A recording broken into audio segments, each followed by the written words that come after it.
Hello everyone, welcome back to my YouTube channel Easy Way of Learning. So today we are going to discuss about the second part of the first chapter of ninth biology, that is fundamental unit of life. In that we will be discussing about what is cell made up of. Right, in earlier videos we have discussed about the cell organelles, the name of cell organelles we have discussed, but there are some other materials which is very much common in every type of cell, right? So we should discuss about those first. Okay, so what are they? They are basically four things. They are basically these.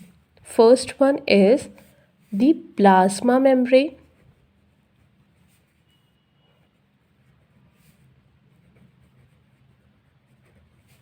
First one is plasma membrane.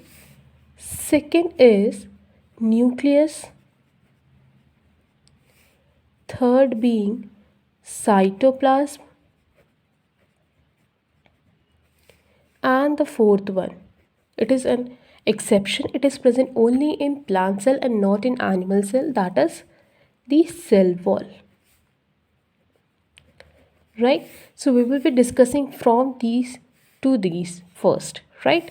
So the term plasma membrane.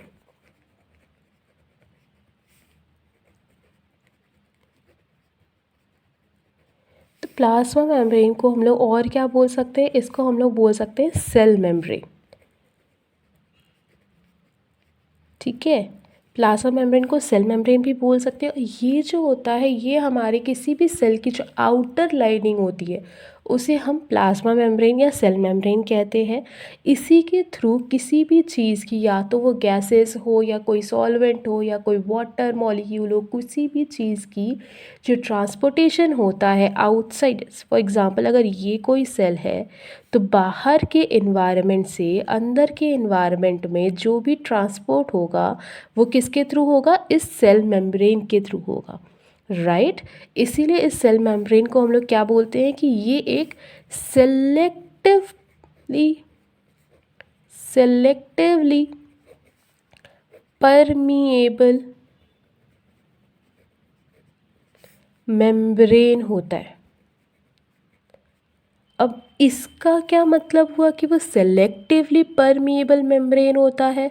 इसका मतलब कि कोई भी चीज़, या तो वो carbon dioxide हो सकता है, या वो ऑक्सीजन हो सकता है, या वो वाटर मॉलिक्यूल हो सकता है, या कोई भी चीज़ जो कि सुटेबल हो, केवल उन्हीं मेम्ब्रेन जो होता है केवल उन्हीं मॉलिक्यूल्स को ट्रांसफ़र करने का अलाउ करता है. राइट, कैसे अलाउ करेगा? अगर इस सेल के अंदर ये जो मूवमेंट होता है वो किसके थ्रू होता है? मूवमेंट होता है थ्रू डिफ्यूजन. और हमें पता है कि डिफ्यूजन क्या होता है? डिफ्यूजन होता है transport of materials from high concentration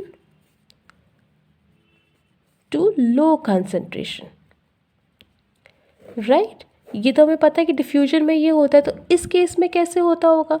तो इस केस में ऐसा होता होगा कि अगर हमारे कार्बन डाइऑक्साइड की अमाउंट सेल का अंदर ज़्यादा हो जाए, राइट, सेल के अंदर अगर कार्बन डाइऑक्साइड का अमाउंट ज़्यादा हो जाए तो क्या होगा कि बाहर मूव करेगा. और सेम वही चीज़ होगी ऑक्सीजन के साथ, क्योंकि हमें पता है कि सेल में कार्बन डाइऑक्साइड क्या है? वेस्ट मटेरियल है, जिसको रिमूव होना ज़रूरी है. तो अगर हमारे बॉडी में अगर कार्बन डाइऑक्साइड एक्यूमुलेट होता है ज़्यादा तो क्या होता है? बाहर रिलीज होता है जब ब्रीदिंग करते हैं.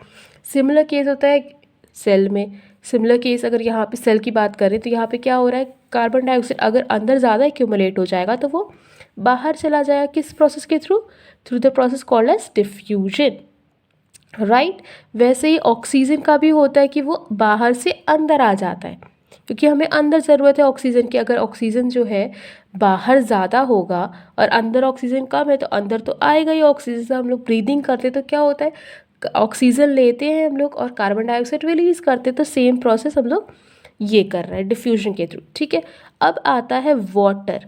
वाटर जो होता है वो एक स्पेशल टाइप ऑफ डिफ्यूजन के थ्रू ट्रांसपोर्ट करता है. उस स्पेशल टाइप ऑफ डिफ्यूजन को हम लोग क्या टर्म देते हैं? तो उसे टर्म देते हैं ऑस्मोसिस. ऑस्मोसिस. राइट। ऑस्मोसिस क्या है? एक स्पेशल टाइप का डिफ्यूजन है, special type diffusion, special type का डिफ्यूजन है। क्यों स्पेशल टाइप का डिफ्यूजन है? क्योंकि ये जो होता है वो कौन सा टाइप ऑफ सॉल्यूट है, type of solute, type and amount of solute पर डिपेंड करता है, अमाउंट ऑफ सॉल्यूट पे डिपेंड करता है, राइट।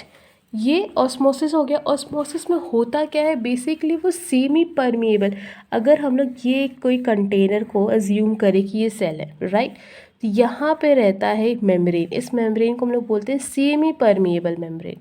मीन्स ये सारी चीज़ों को अलाउ नहीं करता है पास करना। जो यहाँ पे सॉल्यूट अगर पार्टिकल है, ये मानो ये सॉल्यूट पार्टिकल है, राइट, और यहाँ पे हमारा सॉल्वेंट है, तो ये क्या करता है? वो खाली सॉल्वेंट मॉलिक्यूल्स को अलाउ करता है पास करना, यानी केवल वाटर मॉलिक्यूल अलाउ होता है पास होना, ना कि सॉल्यूट पार्टिकल्स, राइट। तो इस प्रोसेस को हम लोग बोलते हैं ऑस्मोसिस। ये क्या हो गया हमारा? सेमी परमिएबल मेम्ब्रेन,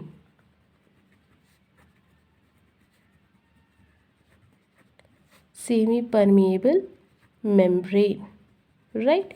अब ऑस्मोसिस भी जो होते हैं उसमें 3 कंडीशंस आती हैं। एक कंडीशन होती है जिसको हम लोग बोलते हैं हाइपोटोनिक, हाइपोटोनिक। ये हाइपोटोनिक में क्या होता है? हाइपोटोनिक में बेसिकली जो सेल होती है वो स्वेल कर जाती है, ठीक। इसमें क्या होता है? सेल क्या होती है? स्वेल कर जाती है। क्यों स्वेल कर जाती होगी?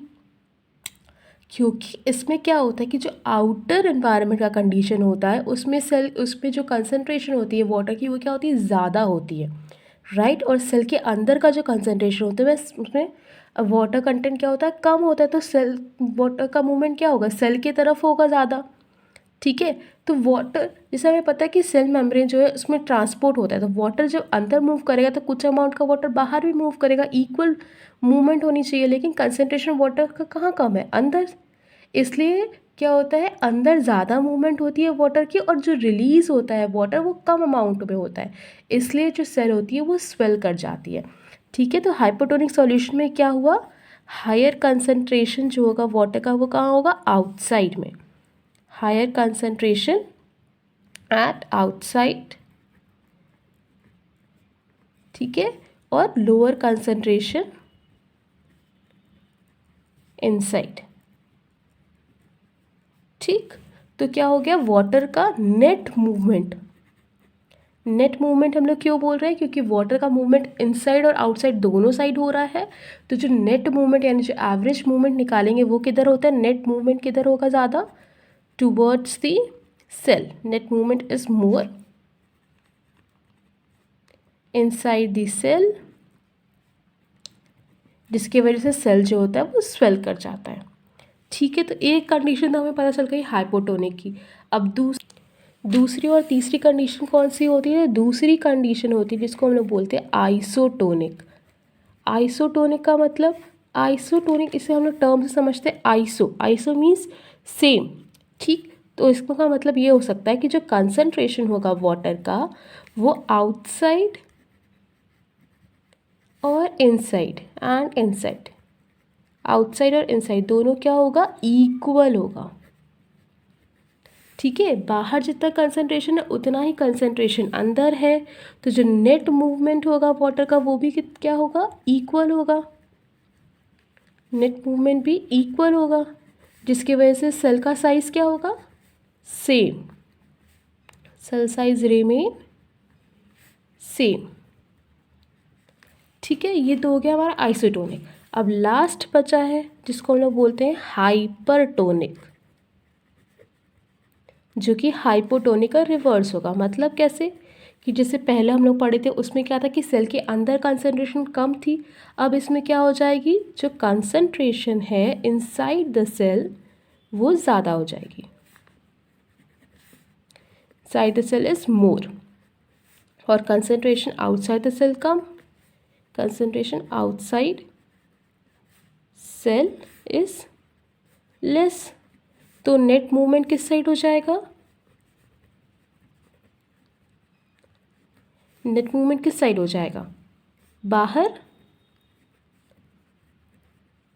आउटसाइड द सेल, जिसकी वजह से सेल क्या हो जाएगी, श्रिंक कर जाएगी।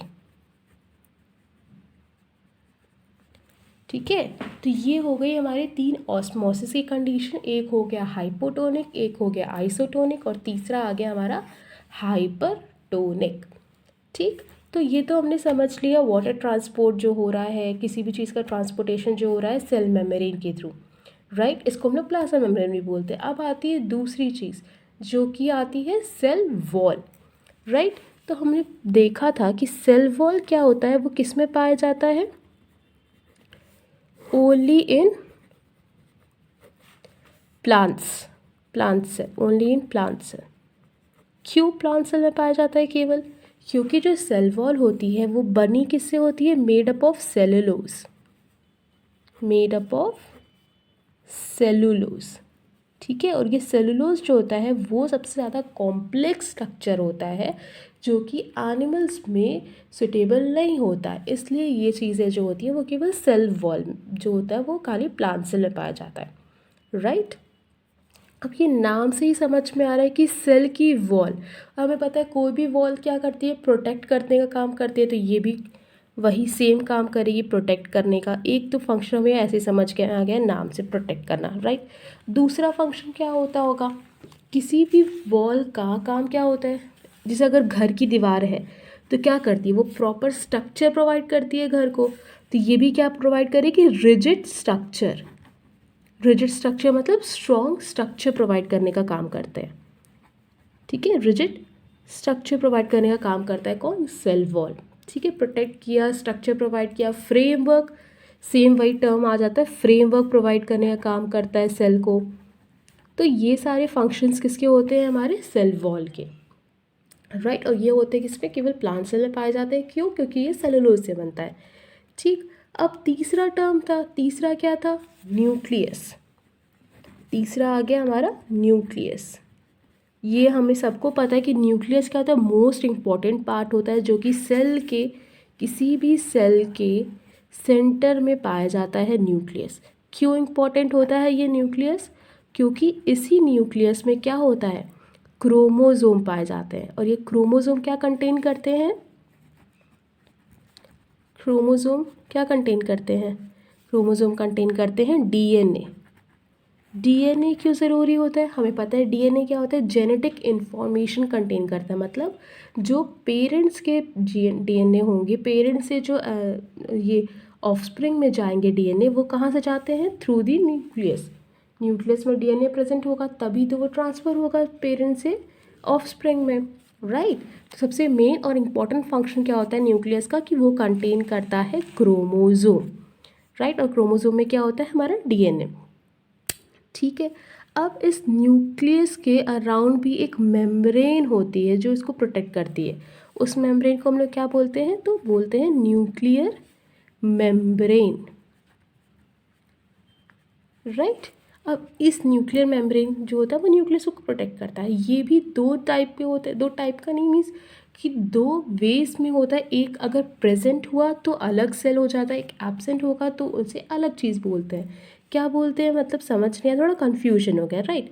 तो न्यूक्लियर मेम्ब्रेन अगर हमारे एब्सेंट होगी तो उसको हम लोग, उस टाइप के एनिमल्स या उस टाइप के ऑर्गेनिज्म को हम लोग क्या बोलते हैं, प्रोकैरियोट्स, राइट। प्रोकैरियोट्स में क्या होता है, न्यूक्लियर मेम्ब्रेन एब्सेंट होती है। तो ये न्यूक्लियर मेम्ब्रेन एब्सेंट होगी तो इसमें क्या पाया जाएगा, न्यूक्लियोइड। ठीक है, न्यूक्लियर मेम्ब्रेन एब्सेंट होती है मतलब न्यूक्लियर रीजन जो होगा वो उतना डिफाइन नहीं होगा, तो उसको हम लोग क्या बोलते हैं, न्यूक्लियोइड। ठीक, और जिसमें प्रेजेंट होगी उसे हम लोग क्या बोलेंगे, जिसमें प्रेजेंट होगी उसको हम लोग बोलेंगे यूकैरियोट्स। ठीक है, तो ये इसमें यूकैरियोट्स प्रेजेंट है मतलब न्यूक्लियर मेम्ब्रेन भी होगा, न्यूक्लियस भी होगा, राइट। और एक चीज़, जब सेल डिवाइड हो रहा है, सेल डिवाइड होता है, ओनली देन क्रोमोसोम विजिबल होता है। क्रोमोसोम कब विजिबल होता है, जब सेल डिवाइड होता है। और जब सेल डिवाइड नहीं हो रहा है तब क्या होता है, तब होता है हमारा क्रोमैटिन। जब सेल नॉट डिवाइडिंग, तो क्या प्रेजेंट होता है? तो होता है क्रोमैटिन, जो कि विजिबल होता है। क्रोमैटिन क्या होता है? लॉन्ग कॉम्प्लिकेटेड स्ट्रक्चर, इंटैंगल्ड होता है आपस में, जिसको हम लोग बोलते हैं क्रोमैटिन। ठीक है, तो ये तो हो गया हमारा न्यूक्लियस का। अब हमारा लास्ट पार्ट बचा है जिसको हम लोग बोलते हैं साइटोप्लाज्म। अब ये साइटोप्लाज्म क्या होता है? साइटोप्लाज्म का मतलब हो गया हमारा, क्या हो गया साइटोप्लाज्म?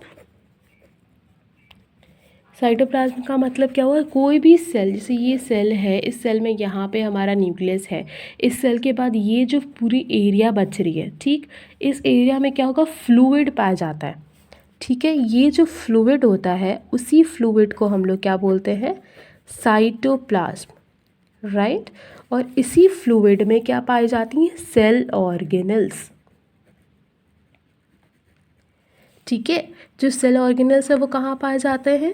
साइटोप्लाज्म में। साइटोप्लाज्म क्या होता है? वो एक टाइप का फ्लूइड होता है जो कि न्यूक्लियस और न्यूक्लियर मेम्ब्रेन के बीच में होता है। ठीक, अब अगर हम लोग जो वो कंडीशन पढ़े थे हाइपोटोनिक और आइसोटोनिक में, उसमें एक कंडीशन थी जिसमें सेल श्रिंक कर रहा था, राइट। तो जब सेल श्रिंक करता है, तो जो सेल जब श्रिंक करेगा,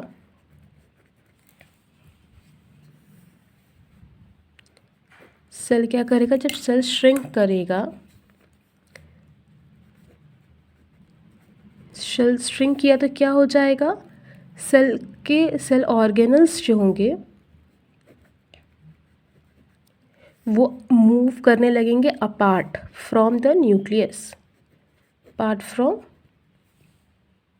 न्यूक्लियस, राइट। तो उस कंडीशन को हम लोग क्या बोलते हैं? प्लाज्मोलाइसिस।